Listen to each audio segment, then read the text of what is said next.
बहुत अच्छा किया।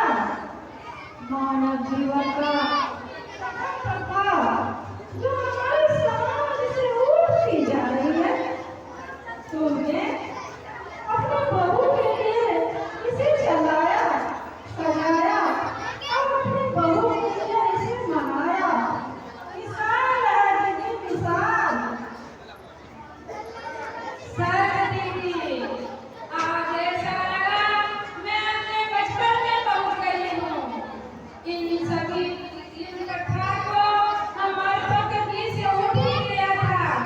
मैं चाहूंगी कि यह गर्भ संस्कार के बारे में रंजीता की हम लोग को समझाएं। यह क्या है, इसको करने से क्या लाभ होता है, क्यों करना चाहिए?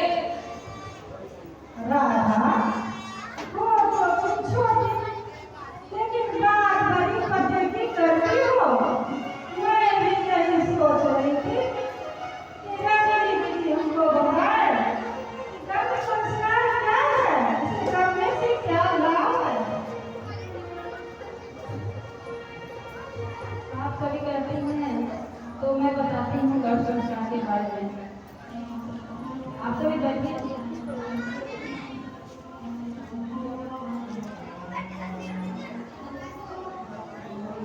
देव शक्तियों के समक्ष जल और अग्नि की साक्षी में वेद मंत्रों और हवन के साथ जो भी गर्भवती और बच्चे का संस्कार होता है, उसका बहुत ही अच्छा प्रभाव हमारे बच्चे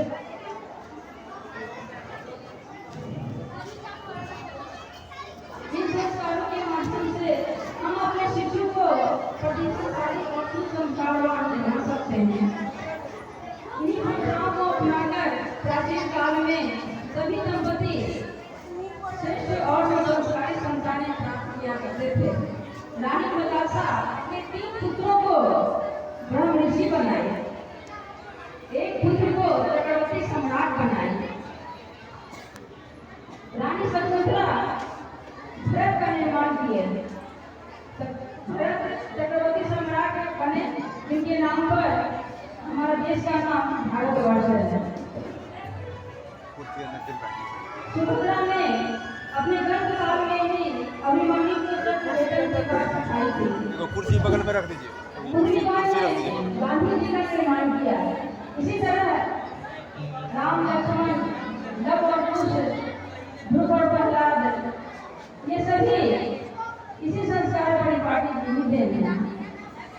आज के डॉक्टर, मनोचिकित्सक, जेनेटिक साइंस सभी इस बात को स्वीकार कर रहे हैं कि केवल जिन से कटाई नहीं होता है कोई बच्चे के निर्माण में, बल्कि माता पिता के अचानक व्यवहार, परिवार और समाज के वातावरण का गर्भवती शिशु पर पूरा प्रभाव पड़ता है।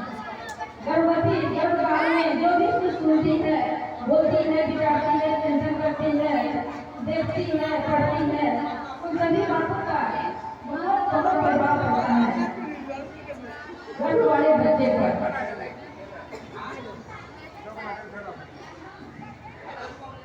अच्छा दीदी, ये भी बताइए किस मास में कौन से संस्कार किए जाते हैं जिससे हमारे बच्चे स्वस्थ हों, मेधावी हों और सुसंस्कारी हों।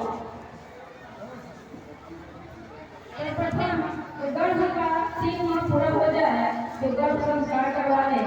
उसके बाद बच्चे का जब जन्म हो तो नामकरण संस्कार करवा लें।